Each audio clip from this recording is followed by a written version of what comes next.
Hello and welcome back to Ganesh Institute. So in today's video, the topic of discussion is how to reduce a matrix into row echelon form. So what do we mean by row echelon form? Let's see. So let's say if you have a matrix, it can be of any order. Let's say 2 by 3, 2 rows and 3 columns. So when we say row echelon form, so that means first of all you have to create a pivot or pivot. It's up to you how do you want to pronounce it. So it is called leading one. Okay, so first of all your first element should be 1 if it is non-zero. So it should be 1, it must be 1, and then if you have any other element below it, it should be 0. Then any other successive rows should have leading 1 but to the right side. So let's say if you have, just like you have in the identity matrix, but here you need to make sure that the elements in the last row must be 0, and you have to make as many zeros as you can in all the rows which are below the first row or second row. Make sure you can make, or you should make, as many zeros as you can. Okay, so these are some of the points, some of the rules which you have to remember while creating a echelon form. Now this is the theory part. Let's see with the help of an example how we can convert a matrix into a row echelon form. So question is to reduce this matrix in the row echelon form, and question is here. So first of all, make this as leading one, right? So how we can do so? Either you can interchange these two, or you can simply do R1 divided by 3, because if you divide this by 3, it will be 3 by 3 is 1, 0 by 3 is 0, minus 3 by 3 is minus 1, and 6 by 3 is 2.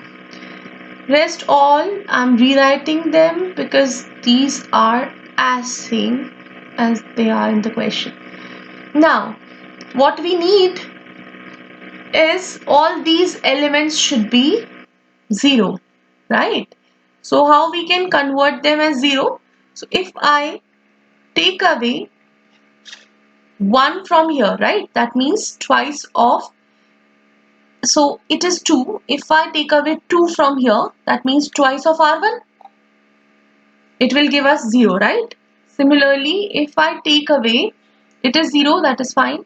So from R4 also, if I take away R1, then it will give us 0. 1 minus 1 is 0, right? So we are not touching R1, so let's rewrite it. In R2, what we are doing is 2 minus 2 is 0, 0 minus 0 is 0. So this is minus 4 minus 2 R1, which is minus 1. So minus 4 plus 2, that is minus 2. Then we have 2 minus twice of R1, that means 2 minus 4, that is minus 2, right? Now in R3 we are not doing anything, so 0, 1, 1, 3, and in R4 what we are doing, simply take away 1, R1. So 1 minus 1 is 0, 1 minus 0 is 1, minus 2 plus 1 is minus 1, and 1 minus 2 is minus 1, right? So this is our R3. Now if we see, we have to create here what? Our leading one, right? So if we want that, for that we have 1 here, rest all are zeros. Now we have to create 1 here. So what we can do, we can interchange any of these. So I am interchanging R2 with R4. So what we will get? 1, 0, minus 1, 2, this is row 1. So we have to write R4 instead of R2 in place of R2. So 0, 1, minus 1, minus 1. And in place of R4 we have to write R2, which is this, right? Next R3 should remain same. Now here is leading 1, so rest should be 0. So in order to make this as 0, what we can do?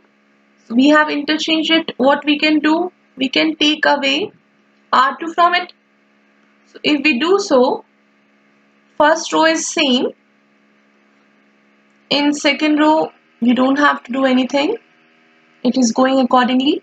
So R3 minus R2, 0 minus 0 is 0, 1 minus 1 is 0, 1 minus minus plus 1, 2, 3 minus minus plus 1, 4, right? And R4, we are not doing anything with it. Now we have this 1, pivot 1. Now what we are supposed to do, we have to create this as 1, right? But if we want to do that, what we can do, maximum, if we can just add.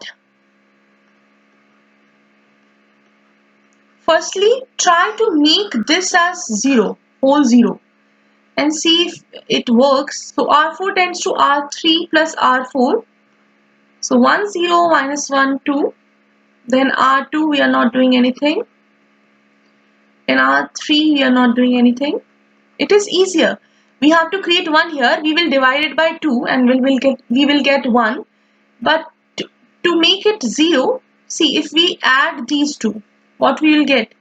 0, 0, 2 minus 2 is again 0, and 4 minus 2 is 2, right? Now, we have to create 1 here, right? Make sure last row, all the elements must be 0 for row echelon form. Okay, we are not making identity matrix here. It's the difference. So, now what we can do? We can divide R3 by 2 and we can divide R4 by 2.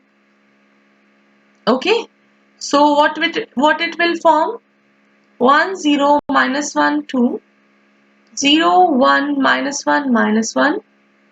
We have 0, 0, 2 by 2 is 1, 4 by 2 is 2, 0, 0, 0, 2 by 2 is 1, right? Now you must ask me that why all the elements in this row, in the last row, are not 0. So the concept of row echelon form is that make sure this is formed upper triangular matrix, right? That means all the elements of lower triangle should be 0. So this is upper triangular matrix. Okay, if you would be able to get 0 here also, you can try. So that means only 3 rows will be of non-zero elements. So rank will become 3. We will study what is the rank of a matrix. But this is how you can reduce a matrix in the row echelon form by getting firstly the leading one and make sure all the elements in the diagonal are 1. Then also you have to keep a track if you can make all the elements of the lowest row as 0, or otherwise what you can do, you can create a upper triangular matrix and get all other zeros below the diagonal as 0. All other elements below the diagonal as 0. I'm hoping you get the clarity, and if so, then don't forget to like, share and subscribe our channel. Till our next class, take care of yourself. Bye-bye.